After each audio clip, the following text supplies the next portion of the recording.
ജാഗ്രതയിൽ നാടും നഗരവും.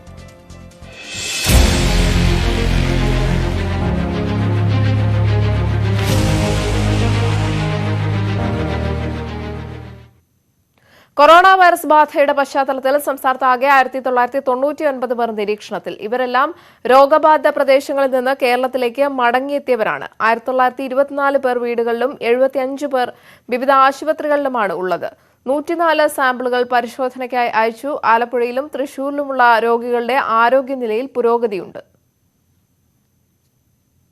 ആലപ്പുഴ മെഡിക്കൽ കോളേജിൽ ചികിത്സയിൽ കഴിയുന്ന വിദ്യാർത്ഥിക്ക് കൊറോണ വൈറസ് ബാധ സ്ഥിരീകരിച്ചതോടെ യുദ്ധകാലാടിസ്ഥാനത്തിലാണ് ആലപ്പുഴയിൽ പ്രതിരോധ നടപടികൾ. കളക്ടറേറ്റിൽ കൺട്രോൾ റൂം തുറന്നതിനൊപ്പം തദ്ദേശ തലത്തിൽ ബോധവൽക്കരണ പരിപാടികളും ആരംഭിക്കാനാണ് തീരുമാനം. ചികിത്സയിലുള്ള വിദ്യാർത്ഥിനിയുടെ ആരോഗ്യനില തൃപ്തികരമാണെന്ന് അധികൃതർ അറിയിച്ചു. ജില്ലാ മെഡിക്കൽ ഓഫീസിൽ പ്രവർത്തിച്ചിരുന്ന കൺട്രോൾ റൂം കളക്ടറേറ്റിലേക്കാണ് മാറ്റിയത്. ആരോഗ്യവകുപ്പ് ഉദ്യോഗസ്ഥർക്കൊപ്പം റവന്യൂ വിഭാഗവും കൺട്രോൾ റൂമിൽ ഉണ്ടാകും. National health mission director doctor Rathan ഖേൽക്കറാണ് ആലപ്പുഴയിൽ പ്രതിരോധ പ്രവർത്തനങ്ങൾക്ക് നേതൃത്വം നൽകുക. ജില്ലാ കളക്ടർ എം അഞ്ജനയ്ക്ക് ഏകോപന ചുമതല. മെഡിക്കൽ കോളേജിനും ജനറൽ ആശുപത്രിക്കും പുറമെ താലൂക്ക് ആശുപത്രികളിലും ഐസൊലേഷൻ വാർഡുകൾ ക്രമീകരിക്കാൻ നിർദ്ദേശമുണ്ട്. സ്വകാര്യ ആശുപത്രികളും കിടക്കകൾ ക്രമീകരിക്കാൻ സന്നദ്ധത അറിയിച്ചു. കൊറോണ സ്ഥിരീകരിക്കപ്പെട്ട വിദ്യാർത്ഥിയുമായി അടുത്ത് ഇടപഴകിയ ആളുകളുടെ പട്ടിക തയ്യാറാക്കി കഴിഞ്ഞെന്ന് അധികൃതർ അറിയിച്ചു. നിരീക്ഷണത്തിലുള്ള മറ്റ് 3 പേരോടൊപ്പം ഇടപഴകിയ ആളുകളും വീടുകളിൽ നിരീക്ഷണത്തിലാണ്. ഒരാൾക്ക് കൊറോണ സ്ഥിരീകരിച്ച സാഹചര്യത്തിൽ കൂടുതൽ ആളുകളെ വീടുകളിൽ നിരീക്ഷിക്കേണ്ടി വരുമെന്നാണ് സൂചന. ഇത്തരത്തിലുള്ള ആളുകളെ കണ്ടെത്തുന്നതിനും കൊറോണ ലക്ഷണങ്ങൾ ഉള്ളവർ അടിയന്തരമായി ചികിത്സ തേടണമെന്നും ആവശ്യപ്പെട്ട് തദ്ദേശ സ്ഥാപനങ്ങൾ ബോധവൽക്കരണ പരിപാടികളും ആരംഭിക്കും. ന്യൂസ് 18 ആലപ്പുഴ. സ്വകാര്യ ബസ് ഉടമകളുമായി ഗതാഗത മന്ത്രി ഇന്ന് ചർച്ച നടത്തും. നാളെ മുതൽ പണിമുടക്ക് പ്രഖ്യാപിച്ച സാഹചര്യത്തിലാണ് ഗതാഗത മന്ത്രി എ കെ ശശീന്ദ്രൻ സ്വകാര്യ ബസ് ഉടമകളുമായി ചർച്ച നടത്തുന്നത്. രാവിലെ 11 മണിക്ക് കോഴിക്കോട് ഗസ്റ്റ് ഹൌസിലാണ് ചർച്ച. വിദ്യാർത്ഥികളുടെ യാത്രാ നിരക്ക് വർദ്ധിപ്പിക്കുക, മിനിമം ബസ് ചാർജ് 10 രൂപയാക്കുക തുടങ്ങിയ ആവശ്യങ്ങളാണ് ബസ് ഉടമകൾ പ്രധാനമായും ഉന്നയിക്കുന്നത്. വിഷയത്തിൽ സർക്കാരും ചർച്ചയ്ക്ക് പോലും തയ്യാറാകുന്നില്ല എന്ന് സംയുക്ത സമരസമിതി ആരോപിച്ചിരുന്നു. വിദ്യാർത്ഥികളുടെ യാത്രാ നിരക്ക് 1 രൂപയിൽ നിന്ന് 5 രൂപയാക്കി വർദ്ധിപ്പിക്കണമെന്നാണ് ബസ് ഉടമകളുടെ ആവശ്യം. വയനാട്ടിലെ അരിവാൾ രോഗികൾക്കുള്ള സർക്കാർ സഹായം ഇപ്പോഴും ഫയലുകളിൽ തന്നെ. അമ്പലവയൽ പഞ്ചായത്തിലെ കാരാപ്പുഴ വേങ്ങേരി പണിയ കോളനിയിലെ കുടുംബത്തിന്റെ കഥ ഒരു ഉദാഹരണം മാത്രം. കാരാപ്പുഴ വേങ്ങേരി പണിയ കോളനിയിലെ ലീലയുടെ കുടുംബം തീരാവേദനകളിലാണ്. രോഗദുരിതങ്ങളിൽ താങ്ങാൻ ആരുമില്ല. അതിനാൽ 17 തികയാത്ത മകൾ സുനിതയാണ് കൂലിപ്പണി ചെയ്ത് കുടുംബം പുലർത്തുന്നത്. സ്കൂൾ പഠനം പൂർത്തിയാക്കാനായില്ല. അമ്മയെയും അനുജത്തെയും അരിവാൾ രോഗം കീഴടക്കിയപ്പോൾ 8ാം തരത്തിൽ പഠനം നിർത്തി കൂലിപ്പണിക്ക് പോയി തുടങ്ങി. അമ്മക്ക് സുഖമില്ലാത്തതുകൊണ്ട് ഞാൻ നിർത്തി 8 വരെ പോയി. പിന്നെ 8 മരിച്ചു. പിന്നെ അമ്മയ്ക്ക് ബത്തേരി കൊണ്ടുപോയി. അങ്ങനെ നടക്കായിരുന്നു. വിവിധ പദ്ധതികളുണ്ട് ആദിവാസി ക്ഷേമത്തിനും അരിവാൾ രോഗ നിവാരണത്തിനുമെല്ലാം. ആദിവാസി ഭവന നിർമ്മാണ, വിദ്യാഭ്യാസ, ആരോഗ്യ പദ്ധതികൾക്കെല്ലാം കോടികൾ വകയിരുത്തുന്നുമുണ്ട്. എന്നാൽ രോഗബാധിതരായ ആദിവാസികളുടെ അവസ്ഥ ഇതാണ്. അവസ്ഥ ഒന്നും വീട്ടിൽ ആരും പണിക്ക് പോകാനുമില്ല, പണിയെടുക്കാനുമില്ല. നോക്കുകയാണെങ്കിൽ മോളൊറ്റി കൊണ്ടുവന്നിട്ട് വേണം എല്ലാ ചെലവും ഇവിടെ കഴിയാൻ. ചികിത്സ കിട്ടാത്ത ഒരുപാട് രോഗികൾ ഇങ്ങനെ നരകയാതന അനുഭവിക്കുകയാണ്. അതുപോലെ തന്നെ അരിവാൾ രോഗം ബാധിച്ച ആളുകൾക്കൊക്കെ ചികിത്സേൻ്റെ പദ്ധതിയിലൊന്നും ഉൾപ്പെടുത്തിയിട്ട് അവർക്ക് സ്കീമുകൾ കൊടുക്കുന്നില്ല. ഫുഡ് കിറ്റ് ഉണ്ട്, അതൊന്നും കൊടുക്കുന്നില്ല, ഇവരെ കൈകളിലേക്ക് എത്തുന്നില്ല. ജില്ലയിൽ പ്രത്യേക ചികിത്സാ പദ്ധതി നടപ്പിലാക്കിയിട്ടും ഊരുകളിലെ ദുരിതമൊഴിയുന്നുമില്ല. ന്യൂസ് 18 വയനാട്. 3 സെന്റ് ഭൂമിയിൽ വീട് വയ്ക്കാൻ കൊല്ലം ജില്ലയിൽ പ്രാദേശിക വികസന സമിതി അനുവദിക്കുന്നില്ല എന്ന പരാതിയുമായി രോഗബാധിതരായ ദമ്പതികൾ. അഞ്ചാലമൂട് കണ്ടച്ചിറയിൽ നീർത്തട സംരക്ഷണ നിയമത്തിന്റെ പേരിൽ അനുമതി നിഷേധിക്കുന്ന വസ്തുവിൽ നേരത്തെ കെട്ടിട നിർമ്മാണത്തിന് അനുമതി കിട്ടിയിരുന്നതാണ്. എന്നാൽ നിയമ നൂലാമാലകൾ പറഞ്ഞ് ദമ്പതികളെ ഓഫീസുകൾ കയറ്റിയിറക്കുന്നതായാണ് പരാതി. ഇഗ്നേഷ്യസ് ട്രീസ ദമ്പതികൾ തലചായ്ക്കാൻ ഒരിടം സ്വപ്നം കാണുന്നത് ഈ ഭൂമിയിലാണ്. നേരത്തെ കെട്ടിട നിർമ്മാണത്തിന് അനുമതിയുണ്ടായിരുന്ന 3 സെന്റ് സ്ഥലം ഈ കുടുംബം വാങ്ങുകയായിരുന്നു. പഴയ കെട്ടിട നിർമ്മാണ അനുമതിയുടെ കാലാവധി കഴിഞ്ഞതിനാൽ പുതിയ അപേക്ഷ നൽകി. അടിസ്ഥാനം കെട്ടാൻ കല്ലുമിറക്കി. എന്നാൽ ഡാറ്റാ ബാങ്കിൽ ഉൾപ്പെടുന്ന ഭൂമിയെന്ന് പ്രാദേശിക വികസന സമിതിയുടെ പുതിയ കണ്ടെത്തൽ ഇവരെ വെട്ടിലാക്കി. ഇതേവരെ കയറി ഇറങ്ങുന്ന അല്ലാതാണ്ട് ഇതിന് യാതൊരു ഇതുമില്ല. ഞങ്ങൾക്ക് വേറെ വസ്തുവും വീടും ഒന്നുമില്ല. ഞങ്ങൾക്ക് ഇവിടെ വീട് വെക്കാനായിട്ടുള്ളൊരു അനുവാദം നമുക്ക് കിട്ടണം. 5 സെന്റിൽ വരെ നിർമ്മാണം നടത്താമെങ്കിലും ഇത് 2008 ശേഷം നികത്തിയതിനാൽ അനുമതി വൈകുന്നുവെന്നാണ് ജില്ലാ ഭരണകൂടത്തിന്റെ വിശദീകരണം. ഇത്തരത്തിലുള്ള നൂറുകണക്കിന് അപേക്ഷകൾ റവന്യൂ സെക്രട്ടറിയുടെ പരിഗണനയിലാണെന്നുമാണ് ജില്ലാ കളക്ടറുടെ വിശദീകരണം. എന്നാൽ 2008 ശേഷം ഗണം മാറ്റിയ ഭൂമിയിൽ പലരും വീട് വെച്ചുവെന്ന് ദമ്പതികൾ പറയുന്നു. മുൻപേ വാങ്ങിച്ചവർക്ക് വീട് വെക്കാനുള്ള പെർമിഷനും ഉണ്ടായിരുന്നു. ഇതിനകത്ത് ചെറുതായിട്ട് 4 മുറിക്കുള്ളൊരു ഇതും ഉണ്ടായിരുന്നു. അതിപ്പോൾ നമ്മൾ ഇടിച്ചിട്ടാണ് വീട് വെക്കാനുള്ള ഇതിന് നമ്മൾ കൊടുത്തത്. പക്ഷെ നമുക്ക് ഇതേവരെ ഒന്നും ചെയ്ത് കിട്ടിയിട്ടില്ല. വാടക വീട്ടിൽ കഴിയുന്ന ഇവരാവശ്യപ്പെടുന്നത് ഒരു മുറിയെങ്കിലും സ്വന്തമായി വേണമെന്നാണ്. മുഖ്യമന്ത്രിക്കടക്കം നിവേദനം നൽകിയിട്ടുണ്ട്. ന്യൂസ് 18 കൊല്ലം. പ്രളയകാലത്ത് വീട് അപകടാവസ്ഥയിലായ നിർധന കുടുംബം കഴിഞ്ഞുകൂടുന്നത് ഒറ്റമുറി വീട്ടിൽ. 5 അംഗ കുടുംബത്തിന് ഒരു മുറിക്കുള്ളിൽ കഴിയാൻ സ്ഥലമില്ലാത്തതിനാൽ ഗൃഹനാഥൻ അന്തിയുറങ്ങുന്നത് പലപ്പോഴും സമീപത്തെ ആട്ടിൻകൂട്ടിലാണ്. അടച്ചുറപ്പുള്ള ശുചിമുറി പോലും ഇവിടെയില്ല. നെടുങ്കണ്ടം ടൗണിന് സമീപം താമസിക്കുന്ന പുത്തൻപുരയ്ക്കൽ അജയനും കുടുംബവുമാണ് ഒറ്റമുറി വീട്ടിൽ ദുരിതജീവിതം നയിക്കുന്നത്. അജയനും ഭാര്യയും 2 പെൺമക്കളും ഒരാൺകുട്ടിയുമടക്കമുള്ള കുടുംബം ഏതു നിമിഷവും തകർന്നു വീഴാവുന്ന ഒറ്റമുറിയിലാണ് കഴിയുന്നത്. കഴിഞ്ഞ പ്രളയകാലത്ത് കല്ലും മണ്ണും വീണ് വീടിന് ഭാഗികമായി കേടുപാടുകൾ സംഭവിച്ചിരുന്നു. പ്രളയത്തിനു ശേഷം നടത്തിയ ജിയോ ടാഗിങ്ങിലും ഇവരുടെ വീട് ഉൾപ്പെടുത്തിയിരുന്നെങ്കിലും തുടർ നടപടി ഉണ്ടായില്ല. വാസയോഗ്യമായ വീടിനായി കുടുംബം നിരവധി തവണ അപേക്ഷ സമർപ്പിച്ചിട്ടുണ്ട്. ഒരു 5 വർഷമായിട്ട് ഞങ്ങൾ ഇതിന് വീടിന് വേണ്ടിയിട്ട് പുറകിന് നടക്കുക. എല്ലാവരുടെയും ആരും ഞങ്ങൾക്കൊരു വീട് ഇതുവരെ തന്നിട്ടില്ല. പിന്നെ എനിക്ക് 2 കുട്ടികളുണ്ട്, പെൺകുട്ടികൾ, ഒരാൾ ആൺകുട്ടിയെ 3 പേരുണ്ട്. അവർ പഠിക്കുന്ന പിള്ളേരാണ്. അവർക്ക് പഠിക്കാനോ ഉറങ്ങാനോ ഉള്ളൊരു സൗകര്യമൊന്നും ഞങ്ങൾക്കില്ല. ഞങ്ങൾക്കെല്ലാം മൊത്തം പ്രളയത്തിലാണേലും പോയി കല്ലും മണ്ണും എല്ലാം കൂടി ഇടിഞ്ഞ് വീണ് ഞങ്ങൾക്ക് ഇവിടെ താമസിക്കാൻ പറ്റാത്ത അവസ്ഥയാണ്. പേടിച്ച് അതിനകത്ത് കിടക്കുന്നത്. അജയനും ബിന്ദുവും കൂലിവേല ചെയ്താണ് കുടുംബം പുലർത്തുന്നത്. കുട്ടികൾക്ക് പഠിക്കുന്നതിനുള്ള സൗകര്യം പോലും ഇവിടെയില്ല. 5 അംഗങ്ങൾക്കും കൂടി കിടന്നുറങ്ങാനുള്ള സൗകര്യവും വീട്ടിലില്ല. വീടിനോട് ചേർന്ന് ആടുകളെ വളർത്തുന്നതിനായി നിർമ്മിച്ച താൽക്കാലിക ഷെഡിലാണ് അജയൻ അന്തിയുറങ്ങുന്നത്. ഒരു വാതിൽ പോലും ആ വീടിന് നിലവിലില്ല എന്നുള്ളതാണ് ഏറ്റവും വലിയ ഖേദകരമായ അവസ്ഥ. കഴിഞ്ഞ പ്രളയത്തിൽ വലിയ കല്ലുരുണ്ട് വന്നിട്ട് വീടിന് കേടുപാട് സംഭവിക്കുകയും ആ വീട്ടിൽ ഉറങ്ങാൻ തന്നെ അവർക്കിപ്പോൾ നിലവിൽ ഭയമായിരിക്കുന്ന അവസ്ഥയിലാണ്. അടച്ചുറപ്പുള്ള ശുചിമുറി പോലും ഇവിടെയില്ല. വീടിന്റെ ജനാലകളും വാതിലുകളും ശോചനീയാവസ്ഥയിലാണ്.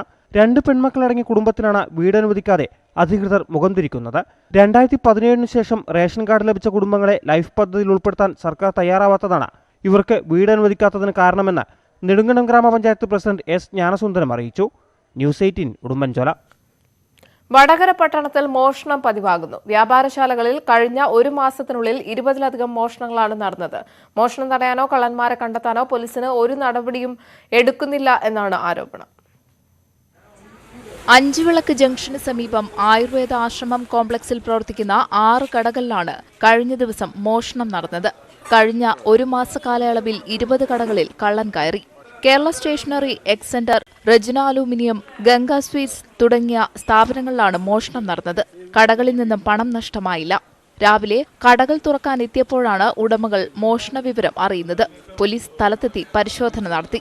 ഏകദേശം 10ഓളം സ്ഥാപനങ്ങളിലെ കൂട്ടുകളാണ് പൊളിച്ചിട്ടിരിക്കുന്നത്. ഏകദേശം 10-12,000 രൂപയോളം ചില്ലറ കണ്ടിട്ട് പല ഷോപ്പുകളിൽ നിന്ന് എടുത്തിട്ടുണ്ട്. ഇതുമാതിരി തന്നെ കഴിഞ്ഞ തവണ മാർക്കറ്റ് റോഡിലും രമ്യ ടെക്സ്റ്റൈൽസിന്റെ പരിസരത്തെല്ലാം കള്ളം കയറിയിട്ടുണ്ട്. അതേസമയം കഴിഞ്ഞ കുറച്ചു നാളുകളായി നഗരത്തിൽ മോഷണം വർദ്ധിച്ചതായി വ്യാപാരികൾ കുറ്റപ്പെടുത്തി. പോലീസിന്റെ ഭാഗത്തുനിന്ന് നടപടികൾ ഉണ്ടാകാത്തതിൽ പ്രതിഷേധവും ശക്തമാണ്. നഗരത്തിൽ പലയിടത്തും തെരുവുവിളക്കുകൾ പ്രകാശിക്കാത്തത് മോഷ്ടാക്കൾക്ക് സൗകര്യമാകുമെന്ന ആക്ഷേപവും ശക്തമാണ്. ന്യൂസ് 18 വടകര. ഗുരുവായൂർ മാണിക്കത്തുപടി പ്രദേശത്ത് കുടിവെള്ളം മുട്ടിച്ച് വാട്ടർ അതോറിറ്റി. EK നായനാർ റോഡിലെ ഒടിഞ്ഞ പൈപ്പിലൂടെ വെള്ളം പാഴാവുകയാണ്. ഒരാഴ്ചയായിട്ടും പൈപ്പ് നന്നാക്കാത്ത വാട്ടർ അതോറിറ്റിയുടെ നടപടിക്കെതിരെ പ്രതിഷേധവുമായി നാട്ടുകാർ രംഗത്തെത്തി. ഗുരുവായൂർ മാണിക്കത്തുപടി EK നായനാർ റോഡിലാണ് കുടിവെള്ള പൈപ്പൊടിഞ്ഞ് വെള്ളം പാഴാകുന്നത്. ഒരാഴ്ചയായി ഈ സ്ഥിതി തുടരുകയാണ്. ജല അതോറിറ്റി ഉദ്യോഗസ്ഥരെ വിവരമറിയിച്ചിട്ടും തിരിഞ്ഞു നോക്കിയില്ലെന്ന് നാട്ടുകാർ പറയുന്നു. 3-4 പ്രാവശ്യം വാട്ടർ അതോറിറ്റി പോയിട്ട് ഡയറക്റ്റ് പോയി കംപ്ലൈൻറ്റ് ചെയ്തു, റിട്ടേൺ കംപ്ലൈൻറ്റ് കൊടുത്തു. എന്നിട്ടും ഒരാൾ ഇതുവരെ തിരിഞ്ഞു നോക്കിയിട്ടില്ല. ഒരാഴ്ചയായി സമീപത്തെ വീടുകളിൽ വെള്ളം ലഭിച്ചിട്ട് ഒടിഞ്ഞ പൈപ്പിലൂടെ വെള്ളം പാഴായി പോകുന്നതുകൊണ്ട് കുടിവെള്ളം ലഭ്യമാകുന്നില്ലെന്നാണ് നാട്ടുകാരുടെ പരാതി. ഈ കുടിവെള്ളം ഇപ്പോൾ ഒരാഴ്ചയായിട്ട് ഇത് ഇങ്ങനെ പൈപ്പ് പൊട്ടി വേസ്റ്റായി പോവുകയാണ്. ഇത് പോണ കാരണം കൊണ്ട് ഈ പൈപ്പിനും വെള്ളം എടുക്കാൻ പറ്റുന്നില്ല, അതിൻ്റെ അപ്പുറത്തുള്ള പൈപ്പുകൾക്കൊന്നും വെള്ളം എടുക്കാൻ പറ്റുന്നില്ല. നിരവധി തവണ ജല അതോറിറ്റി ഓഫീസിൽ കയറിയിറങ്ങി പലരും പരാതി നൽകി. അധികൃതർ തിരിഞ്ഞു നോക്കിയില്ലെന്ന് നാട്ടുകാർ ആരോപിക്കുന്നു. ന്യൂസ് 18 ഗുരുവായൂർ. എറണാകുളം നഗരത്തിലെ ഗതാഗതക്കുരുക്ക് പരിഹരിക്കാൻ ചെറുവാഹനങ്ങൾക്ക് പാലാരിവട്ടം പാലം തുറന്നുകൊടുക്കണമെന്ന ആവശ്യം ശക്തമാകുന്നു. ഓട്ടോറിക്ഷകൾക്കും ഇരുചക്ര വാഹനങ്ങൾക്കും പാലത്തിലൂടെ ഗതാഗതം അനുവദിക്കണമെന്നാണ് ആവശ്യം. ഗതാഗതക്കുരുക്കഴിയാത്ത കൊച്ചിയിൽ പാലാരിവട്ടം പാലം അടച്ചതോടെ ദുരിതം ഇരട്ടിയായിരുന്നു. പാലത്തിൽ ഭാരപരിശോധന നടത്തണമെന്ന നിർദ്ദേശവും ഇതുവരെ നടപ്പായില്ല. ഈ സാഹചര്യത്തിൽ ചെറുവാഹനങ്ങൾക്കെങ്കിലും പാലം തുറന്നുകൊടുക്കണമെന്നാണ് യാത്രക്കാരും നാട്ടുകാരും ആവശ്യപ്പെടുന്നത്. എപ്പോഴും ബ്ലോക്ക് ഉണ്ടാവും, തിരക്കുണ്ടാവും. ചെറിയ വണ്ടികൾ അതിലെ വിട്ടു കഴിഞ്ഞാൽ വലിയ വണ്ടികൾ താഴെ കൂടെ പോകാൻ കുറച്ച് ചെറിയ ലൈറ്റ് വെഹിക്കിളൊക്കെ കടത്തി വിടുകയാണെങ്കിൽ ഒരു പരിധിവരെ ബ്ലോക്ക് ഒഴിവാക്കാം. നടപടി ഉണ്ടാകണം. സത്യമായിട്ടും നടപടി ഉണ്ടാകേണ്ട സമയം കഴിഞ്ഞുപോയി. ഗവൺമെൻറ്റിൻ്റെ ഭാഗത്തു നിന്നായിരുന്നാലും ശരി, കോൺട്രാക്ടറുടെ ഭാഗത്തു നിന്നായിരുന്നാലും ശരി, ഇത് ഒരു ഒത്തുകളിയാണോ എന്നൊരു സംശയമുണ്ട്. പാലാരിവട്ടം, ഇടപ്പള്ളി, കാക്കനാട് എന്നിവിടങ്ങളിലെ ഗതാഗതക്കുരുക്ക് നിയന്ത്രിക്കാൻ ഇത് സഹായകരമാകുമെന്നാണ് യാത്രക്കാർ പറയുന്നത്. ഇപ്പം വലിയ വാഹനങ്ങൾ മാറ്റി നിർത്തിക്കൊണ്ട് ഓട്ടോറിക്ഷ, ബൈക്ക്, കാറ് അങ്ങനെയുള്ള ചെറുകിട വാഹനങ്ങൾ കടത്തി വിട്ടിരുന്നെങ്കിൽ വലിയ ആശ്വാസമായിരിക്കും. ഇപ്പോൾ എന്നാലും ഒരു 5 മിനിറ്റ് 6 മിനിറ്റ് 5 മിനിറ്റ് ഇവിടെ വെയിറ്റ് ചെയ്യാതെ പോകാൻ പറ്റാത്ത അവസ്ഥയാണ്. ഇപ്പോൾ വൈറ്റിലെ ഭാഗത്തേക്ക് പോകുന്ന ചെറിയ വാഹനങ്ങൾ കയറ്റി വിടുവായിരുന്നെങ്കിൽ കുറേ കൂടി ഫ്രീ ആയത്. ഗതാഗതക്കുരുക്ക് പരിഹരിക്കണമെന്നാവശ്യപ്പെട്ട് വിവിധ സംഘടനകൾ പ്രതിഷേധം ശക്തമാക്കാൻ ഒരുങ്ങുകയാണ്. ന്യൂസ് 18 കൊച്ചി. നടൻ ടൊവിനോ തോമസ് വിദ്യാർത്ഥിയെ വേദിയിൽ വിളിച്ചു വരുത്തി കൂവിച്ച സംഭവത്തിൽ പരാതിയില്ലെന്ന് മാനന്തവാടി മേരി മാതാ കോളേജ് വിദ്യാർത്ഥി അഖിൽ. ടൊവിനോയെ കണ്ട ആകാംക്ഷയിൽ താൻ കൂവിപ്പോയതാണെന്നും അദ്ദേഹം അത് തെറ്റിദ്ധരിച്ചു പോയതാകാമെന്നും പരാതികളൊന്നും നൽകാൻ താൻ ആഗ്രഹിക്കുന്നില്ലെന്നും അഖിൽ വ്യക്തമാക്കി.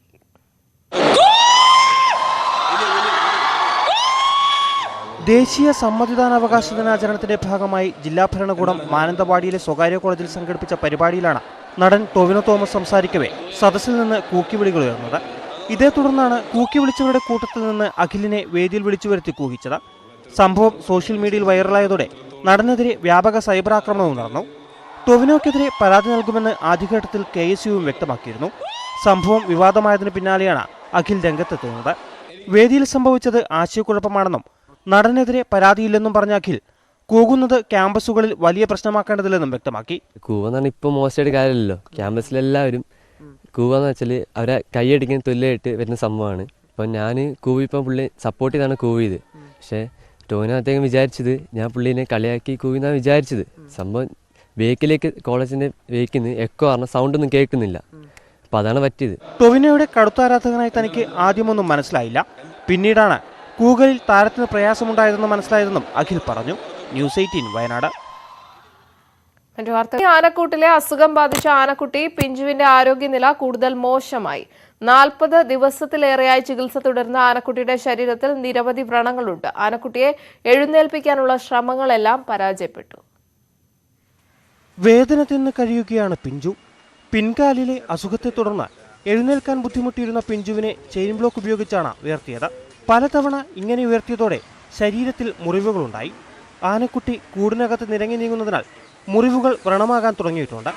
ഡോക്ടർമാരുടെ പാനൽ രൂപീകരിച്ചാണ് ചികിത്സ. തീറ്റയെടുക്കുന്നുണ്ടെങ്കിലും എണീറ്റു നിൽക്കാനാവുന്നില്ല. ഇതാണ് ആരോഗ്യനില കൂടുതൽ മോശമാകാൻ കാരണമായത്. പിൻകാലുകളിലെ മസിലുകൾക്ക് ബലം പകരാൻ മണലും ഒമിയും ചൂടാക്കി കിഴിപിടിക്കുന്നുണ്ട്. കൂടാതെ ഇഞ്ചക്ഷനും ആന്റിബയോട്ടിക്കുകളും നൽകുന്നു. പിഞ്ചുവിന്റെ ചികിത്സയ്ക്ക് ഇതിനകം വനംവകുപ്പിന് വലിയ തുകയാണ് ചെലവായത്. അതേസമയം ചികിത്സാ പിഴവാണ് അസുഖം കൂടാൻ കാരണമെന്ന പ്രചാരണം സമൂഹമാധ്യമങ്ങളിൽ ശക്തമായി. ന്യൂസ് 18 പത്തനംതിട്ട.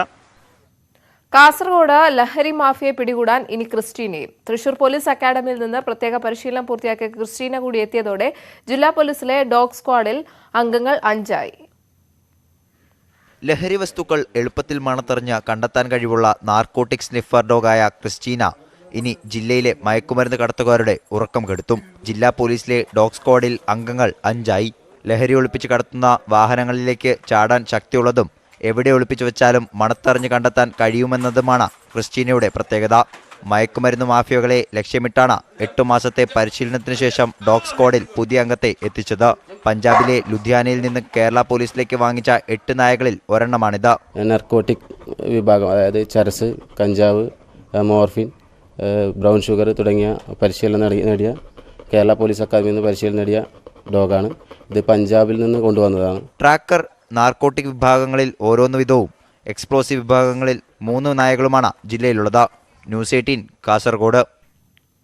പട്ടാമ്പി വിളയൂർ സ്വദേശി പ്രമോദിന് സഹായവുമായി ജനമൈത്രി പോലീസും നാട്ടുകാരും. കൊപ്പം പഞ്ചായത്തിലെ ഒരു കൂട്ടം ചെറുപ്പക്കാരുടെ സംഘടനയായ മിറക്കിൾ ക്ലബ്ബാണ് എല്ലാ പിന്തുണയുമായി പ്രമോദിന്റെ കുടുംബത്തിനൊപ്പം ഉള്ളത്. 7 വർഷം മുൻപ് വാഹനാപകടത്തിലാണ് വിളയൂർ ഒറവൻപറമ്പിൽ പ്രമോദിന് ഗുരുതര പരിക്ക് പറ്റിയത്. തുടർന്ന് ചികിത്സ നടത്തിയെങ്കിലും സംസാരിക്കാനും എഴുന്നേറ്റ് നിൽക്കാനും കഴിയാത്ത അവസ്ഥയാണ്. ഭാര്യയും 3ാം ക്ലാസ്സിൽ പഠിക്കുന്ന മകളും ഉൾപ്പെടുന്നതാണ് പ്രമോദിന്റെ കുടുംബം. മരുന്നിന് പോലും പണം കണ്ടെത്താൻ ബുദ്ധിമുട്ടുന്ന അവസ്ഥയിലാണ് കൊപ്പം ജനമൈത്രി പോലീസ് ബീറ്റ് ഓഫീസർമാരായ ഷിജിത്തും ഉണ്ണികൃഷ്ണനും ഗൃഹസന്ദർശനത്തിനെത്തിയത്. പ്രമോദിന്റെ ദയനീയ അവസ്ഥ കണ്ട ഇവർ കുടുംബത്തിന്റെ അവസ്ഥ സോഷ്യൽ മീഡിയ വഴി പൊതുസമൂഹത്തിലേക്ക് എത്തിക്കുകയായിരുന്നു. തുടർന്ന് പ്രദേശത്തെ മിറാക്കിൾ ക്ലബിലെ യുവാക്കൾ സഹായവുമായി എത്തി. ജനമൈത്രി പോലീസിന്റെയും വിളയൂർ ഗ്രാമപഞ്ചായത്ത് സാരഥികളുടെയും സാന്നിധ്യത്തിൽ മിറാക്കിൾ ക്ലബിലെ അംഗങ്ങൾ സ്വരൂപിച്ച തുക പ്രമോദിന് കൈമാറി. ജനമൈത്രി പോലീസിന്റെ കൂടി സഹകരണത്തോടുകൂടി അവരുടെ സന്ദർശനത്തോടുകൂടി കുറേ കൂടി സഹായങ്ങൾ ലഭ്യമാക്കാൻ ആവശ്യമായ പ്രവർത്തനം അവരും കൂടി ചേർന്ന് നടത്തുകയാണ്. അങ്ങനെയാണ് കിഴക്കേക്കരയിൽ പ്രവർത്തിക്കുന്ന നിമ്മിനിക്കുളത്തുള്ള മിറാക്കിൾ ക്ലബിൻ്റെ ധനസഹായത്തോടു കൂടി വീടിൻ്റെ ടൈൽസ് പ്രവർത്തനം പൂർത്തിയാക്കാൻ നല്ല ശ്രമത്തിലാണ് ഇപ്പോൾ ഏർപ്പെട്ടിട്ടുള്ളത്. ലൈഫ് മിഷൻ പദ്ധതിയിൽ ഉൾപ്പെടുത്തി കുടുംബത്തിന് വീട് നിർമ്മിച്ചു നൽകുന്നുണ്ട്. ന്യൂസ് 18 പട്ടാമ്പി. 400ഓളം സ്ത്രീകൾക്ക് സൗജന്യ തൊഴിൽ പരിശീലനം നൽകിയ ഒരു പോലീസ് ഉദ്യോഗസ്ഥൻ. കൊല്ലം നീണ്ടകര കോസ്റ്റൽ പോലീസ് സ്റ്റേഷനിലെ ASI ശ്രീകുമാറാണ് സ്വന്തം സ്ഥാപനമായ മദർഹുഡ് ചാരിറ്റി മിഷനിൽ വനിതകൾക്ക് സൗജന്യ തൊഴിൽ പരിശീലനം നൽകുന്നത്. കേന്ദ്ര നൈപുണ്യ വികസന മന്ത്രാലയം നടപ്പാക്കുന്ന ജൻ ശിക്ഷക് സൻസാൻ പദ്ധതി പ്രകാരമാണ് പരിശീലനം. തയ്യൽ, ബ്യൂട്ടീഷ്യൻ, കമ്പ്യൂട്ടർ, ബേക്കറി, കൂൺ കൃഷി, യോഗ, പേപ്പർ ബാഗ് നിർമ്മാണം എന്നിവയിലാണ് സ്ത്രീകൾക്ക് സൗജന്യ പരിശീലനം നൽകുന്നത്. 2014 ആരംഭിച്ച സബർമതി ലഹരിമോചന കേന്ദ്രത്തിലൂടെയായിരുന്നു ശ്രീകുമാറിന്റെ സന്നദ്ധ പ്രവർത്തനങ്ങളുടെ തുടക്കം. പിന്നീടാണ് സ്വന്തം പുരയിടത്തിൽ മദർഹുഡ് ചാരിറ്റി മിഷനായി 3 നില കെട്ടിടം പണി കഴിപ്പിച്ചത്. ഇവിടെയാണ് ജില്ലയിലെ വിവിധ ഭാഗങ്ങളിൽ നിന്നെത്തുന്ന 400ഓളം വനിതകൾക്ക് സൗജന്യ തൊഴിൽ പരിശീലനം നൽകുന്നത്.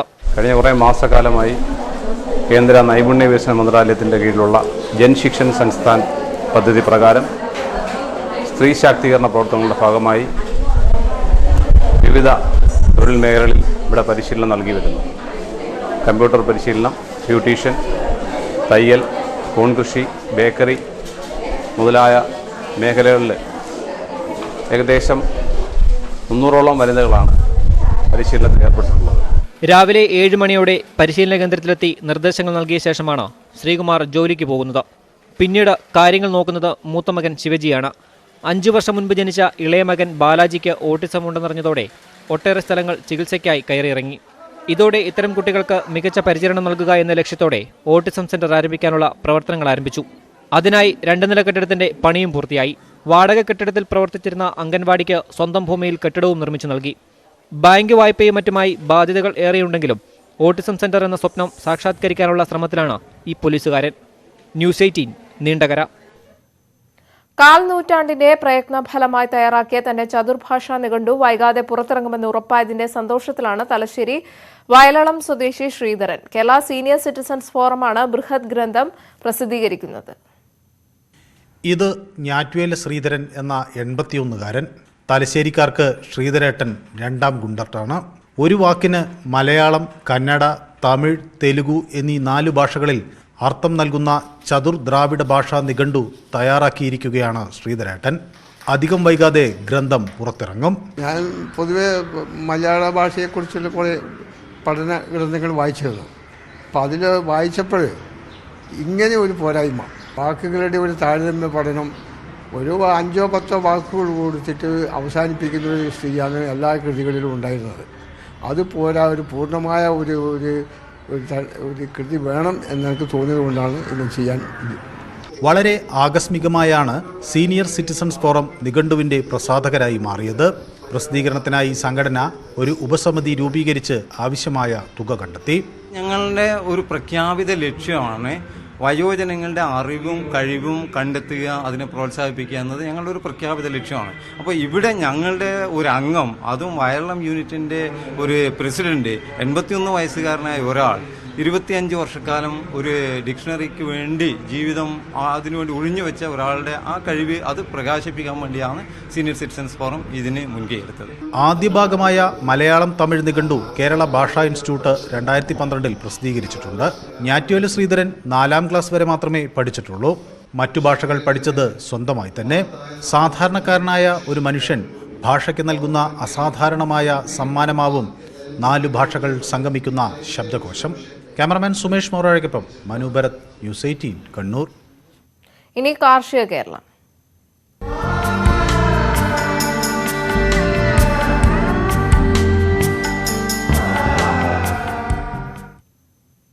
ഇടുക്കി വട്ടവടയിൽ പാഷൻ ഫ്രൂട്ട് കൃഷി വ്യാപിപ്പിക്കുന്നതിന് പദ്ധതിയുമായി ശാന്തൻപാറ ബാബുജി കൃഷി വിജ്ഞാന കേന്ദ്രം. ഇതിന്റെ ഭാഗമായി മാതൃകാ കൃഷിത്തോട്ടം തയ്യാറാക്കി. വട്ടവടയിൽ പാഷൻ ഫ്രൂട്ട് കൃഷി വ്യാപിപ്പിക്കുന്നതിനുള്ള തയ്യാറെടുപ്പിലാണ് ശാന്തൻപാറ കൃഷി വിജ്ഞാന കേന്ദ്രം. ഇതിന്റെ ഭാഗമായി ശാസ്ത്രീയ കൃഷി പരിപാലനത്തിനുള്ള അവബോധം കർഷകർക്ക് നൽകാനുള്ള പദ്ധതികളാണ് നടപ്പിലാക്കുന്നത്. ഇതിനായി മാതൃകാ കൃഷിത്തോട്ടവും ഒരുക്കിയിട്ടുണ്ട്. മണ്ണിന്റെ ഘടന മനസ്സിലാക്കി ആവശ്യമായ പരിപാലനത്തിലൂടെ കൃഷി വിജയകരമാക്കുന്നത് എങ്ങനെയെന്ന് കർഷകരെ ബോധ്യപ്പെടുത്താനാണ് മാതൃകാത്തോട്ടം ഒരുക്കിയത്. ഈ ഒരു തോട്ടം നമുക്ക് റിസൾട്ട് തരുന്നുള്ള രീതിയിലുള്ളൊരു ട്രയൽ നമ്മൾ ഇപ്പോൾ നടത്തുകയാണ്. തീർച്ചയായും നല്ലൊരു റിസൾട്ട് ഇതിൽ നിന്നും പ്രതീക്ഷിക്കുന്നു. IHRC വികസിപ്പിച്ചെടുത്ത കാവേരി ഇനമാണ് കൃഷി ചെയ്തിരിക്കുന്നത്. വട്ടവടയിലെ പയറും ബീൻസും അടക്കമുള്ള കൃഷികൾക്ക് ഇടവിളയായി പാഷൻ ഫ്രൂട്ട് കൃഷി ചെയ്യാമെന്നതും കർഷകർക്ക് പ്രതീക്ഷ പകർന്നു നൽകുന്നു. പരീക്ഷണ കൃഷി വിജയത്തിലെത്തിയാൽ കൂടുതൽ കർഷകരെ പാഷൻ ഫ്രൂട്ട് കൃഷിയിലേക്ക് എത്തിക്കാൻ കഴിയുമെന്ന പ്രതീക്ഷയിലാണ് കൃഷി വിജ്ഞാന കേന്ദ്രം. ന്യൂസ് 18 വട്ടവട. കഴിഞ്ഞ മഴക്കാലത്ത് അട്ടപ്പാടി കുറവൻപാടിയിലുണ്ടായ ഉരുൾപൊട്ടലിൽ ദുരിതം നേരിട്ടവർക്ക് സഹായം എത്തിച്ചവരെ അനുമോദിച്ച് ജനകീയ കൂട്ടായ്മ സംഘടിപ്പിച്ചു. Mannarkkad MLA advocate N Shamsuddin കൂട്ടായ്മ ഉദ്ഘാടനം ചെയ്തു. കഴിഞ്ഞ പേമാരിയിലുണ്ടായ ഉരുൾപൊട്ടലിൽ ഏറ്റവും കൂടുതൽ നാശനഷ്ടമുണ്ടായ മേഖലയാണ് അട്ടപ്പാടിയിലെ കുറവൻപാടി. നിരവധി വീടുകൾ തകരുകയും കൃഷിസ്ഥലങ്ങൾ നശിക്കുകയും ചെയ്ത കുറവൻപാടിയിൽ ദുരിതം നേരിട്ടവർക്ക് നിരവധി പേരാണ് സഹായവുമായി എത്തിയത്. അന്ന് ആശ്വാസവുമായി എത്തിയവരെ വാർഡ് മെമ്പർ മാർട്ടിൻ ജോസഫിന്റെ നേതൃത്വത്തിലുള്ള ജനകീയ കൂട്ടായ്മ അനുമോദിച്ചു. അഡ്വക്കേറ്റ് N ഷംസുദ്ദീൻ കൂട്ടായ്മ ഉദ്ഘാടനം ചെയ്തു. 3 മാസം മുമ്പ് ഈ പ്രദേശത്തെ ആകെ താറുമാറാക്കിയ പ്രളയം നടന്നിരുന്നു. ആ പ്രളയത്തെ അതിജീവിച്ചത് സത്യം പറഞ്ഞു കഴിഞ്ഞാൽ സന്നദ്ധ സംഘടനകൾ, സുമനസ്സുകൾ ഇവരൊക്കെ ഒന്നിച്ചു നിന്നുകൊണ്ടാണ്. അന്ന് മുതൽ ഇന്ന് വരെയും ഇപ്പോഴും പല സുമനസ്സുകളുടെയും സഹായം ഈ നാട്ടിൽ എത്തിക്കൊണ്ടിരിക്കുന്നു. ആ സഹായങ്ങൾ വന്നുകൊണ്ടിരിക്കുമ്പോഴാണ് നമുക്ക് തോന്നിയത് ആ സഹായിക്കുന്നവരെ ആദരിക്കേണ്ടത് നമ്മുടെ ഒരു ആവശ്യമാണല്ലോ. അങ്ങനെ ഇങ്ങനൊരു ചടങ്ങിനെ ഇവിടെ ഉദ്ദേശിക്കുകയായിരുന്നു. കാലവർഷക്കെടുതിയിൽ വീട് നഷ്ടപ്പെട്ട 4 പേർക്ക് 5 സെന്റ് സ്ഥലം നൽകിയ കോതമംഗലം സ്വദേശി ഇബ്രാഹിം ചടങ്ങിൽ വെച്ച് അതിന്റെ ആധാരങ്ങൾ കൈമാറി. കുറവൻപാടിയിലെ ഉരുൾപൊട്ടൽ മൂലമുണ്ടായ ദുരിതങ്ങൾ ആദ്യം റിപ്പോർട്ട് ചെയ്ത ന്യൂസ് 18 ചാനലിനെയും കൂട്ടായ്മ അനുമോദിച്ചു. ന്യൂസ് 18 പാലക്കാട്. ഇടുക്കി മെഡിക്കൽ കോളേജിന്റെ അടിസ്ഥാന സൗകര്യങ്ങൾ വർദ്ധിപ്പിക്കുന്നതിന്റെ ഭാഗമായി വെന്റിലേറ്ററും ICUയും പ്രവർത്തനം ആരംഭിച്ചു. റോഷി അഗസ്റ്റിൻ MLA ICU യൂണിറ്റിന്റെ ഉദ്ഘാടനം നിർവഹിച്ചു.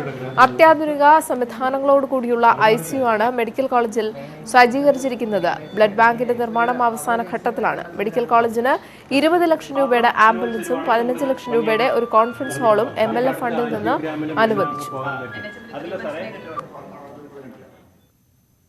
കൊടുവള്ളി സർക്കാർ ആശുപത്രിയിലെ പുനരുദ്ധാരണ പ്രവർത്തനങ്ങൾ ഏറ്റെടുത്ത് ഉള്ളിയേരി MDIT സഹകരണ എഞ്ചിനീയറിംഗ് കോളേജിലെ വിദ്യാർത്ഥികൾ. NSSന്റെ സപ്തദിന ക്യാമ്പിന്റെ ഭാഗമായാണ് പദ്ധതി. NSSന്റെ സപ്തദിന ക്യാമ്പിന്റെ ഭാഗമായാണ് ആശുപത്രിയിൽ സേവന പ്രവർത്തനം നടത്തുന്നത്. കൊടുവള്ളി കമ്മ്യൂണിറ്റി ഹെൽത്ത് സെന്ററിന്റെ വിവിധ പുനരുദ്ധാരണ പ്രവർത്തനങ്ങൾക്കായാണ് ക്യാമ്പിലെ ദിനങ്ങൾ മാറ്റിവെച്ചിരിക്കുന്നത്. ഇതിന്റെ ഭാഗമായി തുരുമ്പെടുത്ത് നശിക്കുന്ന ആശുപത്രിയിലെ ഇരുമ്പുകട്ടിലുകൾ പെയിന്റിംഗ് നടത്തി വൃത്തിയാക്കും. ഒപ്പം ആശുപത്രിയും പരിസരവും ശുചീകരിക്കുകയും ചുറ്റുമതിലിൽ ആരോഗ്യ സന്ദേശങ്ങളും ചിത്രങ്ങളും രേഖപ്പെടുത്തുകയും ചെയ്യും. വിദ്യാർത്ഥികളിൽ സാമൂഹ്യ സേവന മനോഭാവം വളർത്തുന്നതിനൊപ്പം പൊതുസമൂഹത്തിന് സഹായം നൽകുകയുമാണ് പദ്ധതിയുടെ ലക്ഷ്യം. ആശുപത്രികളുടെ വിവിധ ഉപകരണങ്ങളുടെ ബയോമെഡിക്കൽ എക്യുപ്മെൻസിൻ്റെയും റിപ്പയറിംഗ് പ്രവർത്തനങ്ങളും പെയിൻറ്റിംഗ് വർക്കുകളും പിന്നെ അതുപോലെ തന്നെ ചുറ്റുമതിൽ ആശുപത്രി ചുറ്റുമതിൽ പെയിൻറ്റിങ്ങും അതുപോലെ തന്നെ ആരോഗ്യപരമായിട്ടുള്ള പല സന്ദേശങ്ങളും ചിൽഡ്രൻസ് പാർക്കിനെ വിവരിച്ചുകൊണ്ട് ചിൽഡ്രൻസ് പാർക്കിൽ കുട്ടികൾക്ക് ആവശ്യമായ രീതിയിൽ മാറ്റി ഡിസൈൻ ചെയ്യുന്ന വിവിധ പ്രവർത്തനങ്ങളും മറ്റു ബോധവൽക്കരണ ക്ലാസ്സുകളുമാണ് നമ്മൾ ക്യാമ്പിൻ്റെ ഭാഗമായിട്ട് ചെയ്യുന്നത്. ക്യാമ്പിൽ വിവിധ വിഷയങ്ങളിൽ ബോധവൽക്കരണ ക്ലാസുകൾ, നാടക കളരി എന്നിവയും നടക്കും. ക്യാമ്പിനെത്തിയ വിദ്യാർത്ഥികളെ കാരാട്ട് റസാഖ് MLA സന്ദർശിച്ചു. ഈ മാസം 5-ന് ക്യാമ്പ് സമാപിക്കും. ന്യൂസ് 18 താമരശ്ശേരി. 108ാമത് ചെറുകോൽപ്പുഴ ഹിന്ദുമത പരിഷത്തിന് തുടക്കമായി. പമ്പ മണപ്പുറത്തെ വിദ്യാധിരാജ നഗറിൽ കൊലാപ്പൂർ കനേരി മഠാധിപതി പരിഷത്ത് ഉദ്ഘാടനം ചെയ്തു. ഒരാഴ്ച നീണ്ടു നിൽക്കുന്ന ഹൈന്ദവ ആത്മീയ സംവാദങ്ങൾക്കാണ് പമ്പ മണപ്പുറത്ത് തുടക്കമായത്. ഹൈന്ദവ നേതാക്കളും ആചാര്യന്മാരും പരിഷത്തിൽ പങ്കെടുക്കുന്നുണ്ട്. സമ്മേളനം കനേരി മഠാധിപതി സ്വാമി അദൃശ്യകട് സിദ്ധേശ്വര ഉദ്ഘാടനം ചെയ്തു. കേരളത്തിലെ നവോത്ഥാനം മത ആത്മീയ ആചാര്യന്മാരിലൂടെ ഉണ്ടായ മുന്നേറ്റമാണെന്നും ഈ നേട്ടം കൊയ്യാൻ ചില രാഷ്ട്രീയ കക്ഷികൾ ശ്രമിക്കുകയാണെന്നും ചടങ്ങിൽ അധ്യക്ഷത വഹിച്ച കൊളത്തൂർ അദ്വൈതാശ്രമ മഠാധിപതി സ്വാമി ചിദാനന്ദപുരി പറഞ്ഞു. മതത്തെ രാഷ്ട്രീയമായി ഉപയോഗിക്കുന്നത് അപകടകരമാണെന്നും അദ്ദേഹം പറഞ്ഞു. വ്യാജ പ്രചരണങ്ങൾ ചെയ്തുകൊണ്ട് താൽക്കാലിക കാര്യലാഭങ്ങൾ നേടാൻ വേണ്ടി രാഷ്ട്രീയക്കാർ പരിശ്രമിക്കുമ്പോൾ, പ്രത്യേകിച്ച് അതിന് മതം എന്ന വൈകാരികമായ വിഷയം ഉപകരണമാക്കപ്പെടുമ്പോൾ അതിനുപയോഗിക്കുന്നവർക്ക് അത് നിയമിക്കാൻ സാധിക്കില്ല. മാലപ്പടക്കത്തിന് തീ കൊടുക്കാം, പക്ഷേ പൊട്ടിയേന്നും പറഞ്ഞിട്ട് കരഞ്ഞിട്ട് കാര്യമില്ല. കാരണം മതം വൈകാരികമാണ്. തീർത്തും വൈകാരികമായ മതമെന്ന വിഷയത്തെ താൽക്കാലിക കാര്യലാഭത്തിന് ഉപയോഗിക്കുന്നത് രാഷ്ട്രത്തിന് വിനാശകരമാകും. അന്താരാഷ്ട്ര ഹിന്ദു നേതൃത്വ സമ്മേളനം, സെമിനാറുകൾ, അനുഷ്ഠാന കലാകാരന്മാരെയും കർഷകരെയും ആദരിക്കൽ, അയ്യപ്പ ഭക്ത സമ്മേളനം, പമ്പാരതി തുടങ്ങി വ്യത്യസ്തമാർന്ന പരിപാടികളാണ് വരും ദിവസങ്ങളിൽ പരിഷത്തിനോടനുബന്ധിച്ച് ഒരുക്കിയിട്ടുള്ളത്. ഉദ്ഘാടന സമ്മേളനത്തിൽ വിവിധ മഠാധിപതികളും സാമൂഹ്യ രാഷ്ട്രീയ നേതാക്കളും പങ്കെടുത്തു. ന്യൂസ് 18 പത്തനംതിട്ട. നാട്ടുവർത്തമാനം പൂർണ്ണമാകുന്നു. നമസ്കാരം.